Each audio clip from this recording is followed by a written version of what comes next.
بسم الله الرحمن الرحيم الحمد لله والصلاة والسلام على رسول الله أما بعد اللهم ربي يسر ولا تؤسر وتمم بالخير سبحانك لا علم لنا إلا ما علمتنا إنك أنت العليم الحكيم السلام عليكم ورحمة الله وبركاته hurmatli ustozlar va qarindoshlar, Alloh subhanahu va taolo hammalarninki qilgan barliq yaxshi amallaringlarni qabul qilsin. Alloh subhanahu va taolo har birimizni o'zi yaxshi ko'radigan, rozi bo'ladigan amallarni qilishga muyassar qilsin. Amin. Bugungi tafsir darsimiz Baqara surasi 231-oyatdan 234-oyatgacha.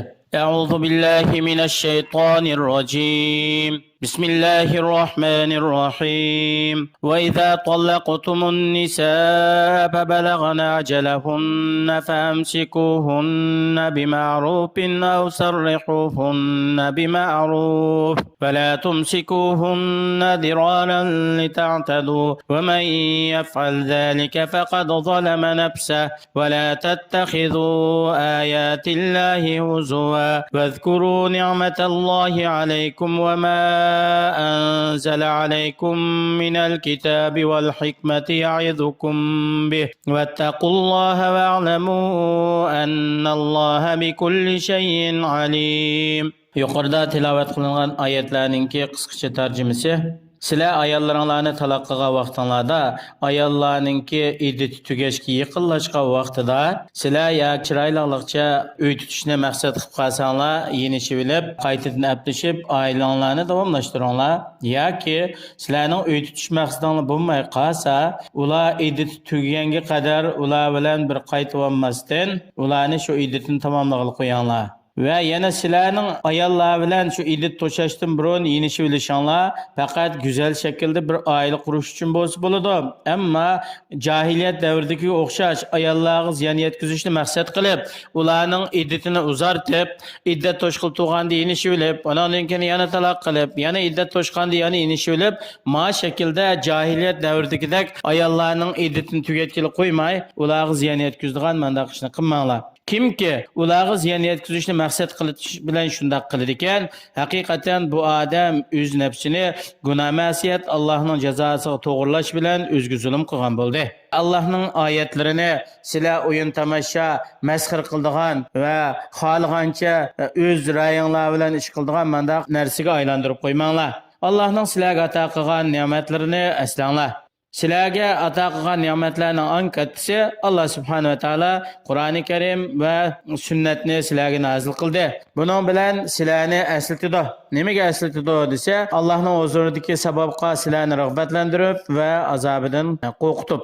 Sizlar Allohning buyruqlariga mukammal bo'ysunish, cheklamalardan yiroq bo'lish bilan Allohga haqiqiy taqvodorlik qilinglar. Bilinglarki, haqiqatan Alloh hamma narsani bilguchidir.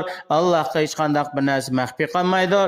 Alloh sizlarning qilgan qilmishinglar, amallaringlarni shuningga qarata jazo mukofotlaydi. وإذا طلقتم النساء فبلغن أجلهن فلا تعضلوهن أن ينكحن أزواجهن إذا تراضوا بينهم بالمعروف ذلك يوعظ به من كان منكم يؤمن بالله واليوم الآخر ذلكم أزكى لكم وأطهر والله يعلم وأنتم لا تعلمون. Sizlar ayollaringlarni taloq qilsanglar, ya'ni 3 taloq yetmagan muddat ichida bir qitim yoki ikkinchi qitimliq taloq bo'lib qolsa, ayolningki iddati tugagan vaqtida ayolning egalari, valilari ayollarni o'zining dastlabki eri bilan yenishib olaman deb qolsa, yangidan nikoh qilib, yangidan to'yliq elib, shuningga rozi bo'lib, o'zining ya'ni burunqi eri bilan uy tutishga, yenishga rag'batlanib qolsa, bular to'sanchi bo'lmanglar. Bu hukm yani shu burunqi eri hamda Alloh ishonadigan, oxiratni ishonadigan madaq yaxshi odamlar bo'lib qolsa, ularni cheklamaslik, to'sanchi bo'lib olmaslikni buyuradi.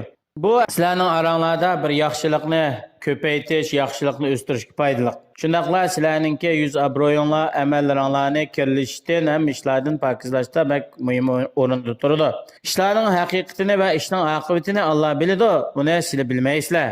والوالدات يرضعن أولادهن حولين كاملين لمن أراد أن يتم الرضاعة وعلى المولود له رزقهن وكسوتهن بالمعروف لا تكلف نفس إلا وسعها لا تضار والدة بولدها ولا مولود له بولده وعلى الوارث مثل ذلك فإن أرادا فصالا عن تراض منهما وتشاور فلا جناح عليهما وإن أردتم أن تسترضعوا أولادكم فلا جناح عليكم إذا سلمتم ما آتيتم بالمعروف واتقوا الله واعلموا أن الله بما تعملون بصير. Analar özünün ballarını toluq 2 yil emitidir. Aşu 2 yilni belgilash bo'lsa, aşu rizoat balini emitish muddatini mukammal qilishni maqsad qilganlar uchundir. Va balining dadisimi aşu balisini emitib turayotgan, garchi taloq qilingan bo'lsa-mu, aşu balini emitayotgan onasininki nafiqalari, kiyim-kechak, yemak-ichmaklarini to'liqlab berish kerak. Ya'ni shu urf odatda kishilarninki qaysi shaklda bir narsa beradigan bo'lsa, shu shaklda ado qilish kerak. Yani şeriatga zid kelmaydigan holatda Alloh subhanahu va taolo hech qanday bir odamni o'zining taqati va o'zininki kuch-qudratidan aksar bo'lgan bir ishni nafiq qilishga buyurmaydi. Ve shuningdek ota-onalarning ikkisining biri uchunmi bolasini qalqon qilib olib yoki bolasini vosita qilib olib bu orqali bir-biriga ziyon yetkazishi to'g'ri bo'lmaydi. Va shuningdek bolaning merosxo'rlari agar u bolaning dadasi o'lib ketgan bo'lsa, ularni shunday qilish kerak. Agar bolaninki mal bo'lmay qolsa, hamda dadining ustiga bo'lgan haq-huquqlarni shu bolaning ishlariga ega bo'lg'uvchilar shunda o'taydi. Agar ayol ikkilan maslahatlashib 2 yil to'shashdan ilgari balini emitishdan, sutdan arvitishni maqsad qilib qolsa, bu masalada ikkilanga gunoh yo'q. Ya'ni agar ular o'zaro maslahat qilib, o'zaro rozi bo'lib va balasininki manfaatini maqsad qilib shunday qilgan bo'lsa, buningda hech qanday bir gunoh yo'q. Agar hamda sizlar Allah ayollaringlarni taloq qilib bo'lgandan keyin bola tug'ilsa bu ayolni emitmayman deb boshqa bir emitadigan sut onasi yoki inigani talab qilib qolsanglar, buningda sizlar gunoh yo'q. Shu onalarga urfida bilingan miqdorda uningki ajrini, ish haqqini to'liq bersanglar, kamaytib o'tmasdan yoki uzoq so'zib o'tmasdan to'liq bersanglar gunoh bo'lmaydi. Allohning buyruqlariga bo'ysunish va cheklamalardan yiroq bo'lish bilan haqiqiy taqvodorlardan bo'linglar. Bilinglarki, jazman Alloh subhanahu va taolo sizlarning qilayotgan barliq qilmishlaringlarni ko'rib turuvchidir. Uningdan hech qanday bir narsa Allohga maxfiy qolmaydir. Alloh subhanahu va taolo sizlar shu ilgari qilgan amallaringlarga asosan sizlarni jazo mukofotlaydi. Bu oyatdan ilinadigan foydalar birinchisi Alloh subhanahu va taolo erlarni ayollarga zulm qilishdan chekladi. Mayli bu ayolga ega bo'lgan kishilar ayolni o'zininki erlari bilan yarashish yoki turmushlik bo'lishga ularga to'sqinlik qilib o'tish tarafdan zulm qilish yoki ayollar yoqtirmaydigan xohlagan kishilarga majburiy to'y qilib berish. Bu zulmning qatoridan. Yana Alloh subhanahu va taolo oyatlarda onaninki shariatki haqqini va kichik buvoqning haqqini muhofazat qildi. Agar ayol shu eri tarafdan taloq qilingan bo'lsa, kishi ayolga shu ayol bolasini emitib bergan muddatda ayolning nafiqalarini to'liq qilib beradi. Alloh subhanahu va taolo ayollarni bolasini vosita qilib olib bir-biriga ziyon yetkazishni maqsad qilishdan chekladi.